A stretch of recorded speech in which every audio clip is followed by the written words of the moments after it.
نحمده ونصلي ونسلم على رسوله الکریم اما بعد۔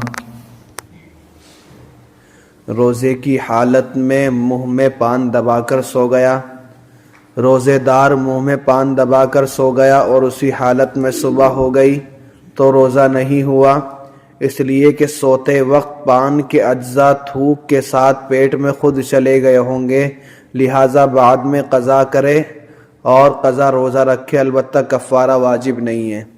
بہت سارے حضرات جلدی سحری کھا لیتے ہیں اور سحری کھانے کے بعد آرام کر لیتے ہیں، اور اکثریت اب تو یہ ہونے لگا کہ سحری جلدی کھائیں گے اور اپنا تھوڑی بہت دیر بیٹھ کر بات چیت کریں گے اور پھر سو جائیں گے، فجر کی نماز کا بھی پتہ نہیں ہے کہ فجر کی نماز کہاں گئی۔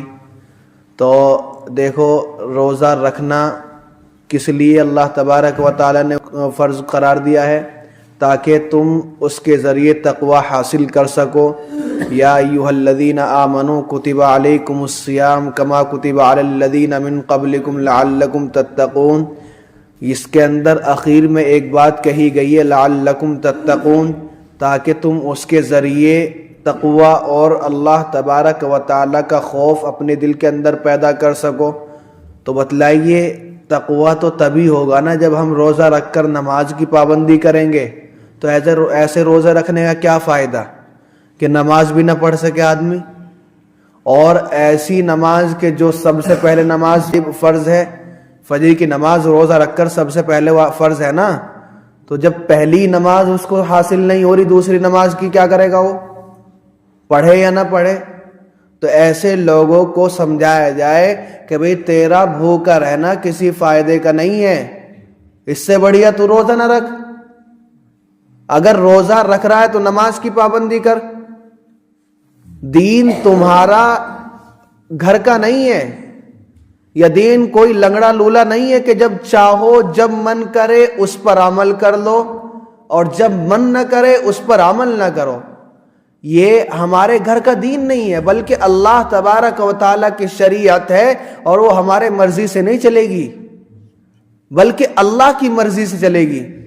جو اللہ تبارک و تعالیٰ نے فرما دیا اس پر ہم اگر اتریں گے تو اللہ تبارک و تعالیٰ ہماری عبادت کو قبول کرے گا۔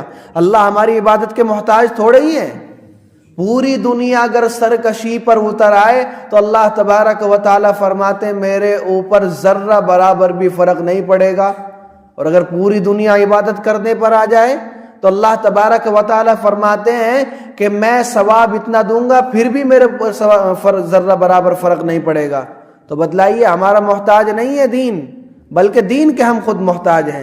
تو اس لیے روزہ رکھ کر نماز کی پابندی کیا کریں، کوئی فائدہ نہیں ہے اگر آپ نماز کو ادا نہیں کر رہے روزے میں۔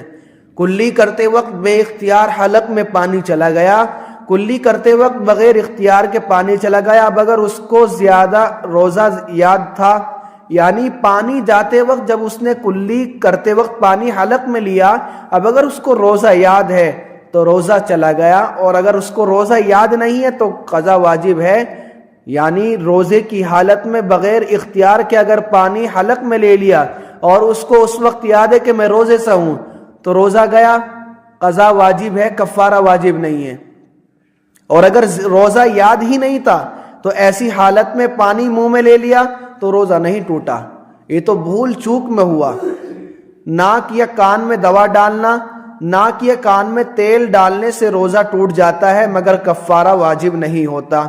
آج کل جدید تحقیق کے مطابق کان اور دماغ میں کوئی منفذ نہیں ہے، اس لیے بعض مفتیان کرام نے کان میں دوا ڈالنے کو غیر مفطر قرار دیا ہے، لیکن ہمارے یہاں پر روزہ ٹوٹ جاتا ہے کان میں دوائی ڈالنے سے۔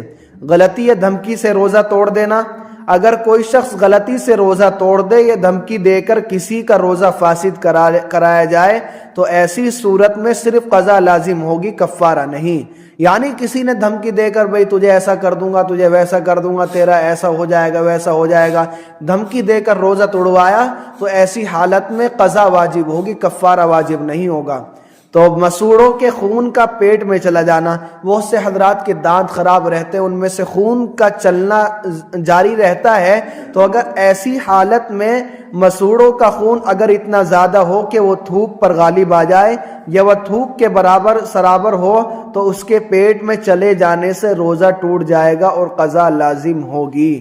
اور اگر ایسا ہے کہ روزہ کہ اس کا خون جو ہے بہت معمولی سا ہے اور ایسی حالت میں وہ اندر چلا گیا تو اس سے زیادہ فرق نہیں پڑے گا، لیکن اگر برابر سرابر ہو گیا خون اور تھوک دونوں چیز اگر برابر ہوگی تو اس سے قضا لازم ہوگی، روزہ ٹوٹ جائے گا۔ اللہ تبارک و تعالیٰ سے دعا ہے کہ اللہ رب العزت عمل کی توفیق عطا فرمائے۔ الحمدللہ۔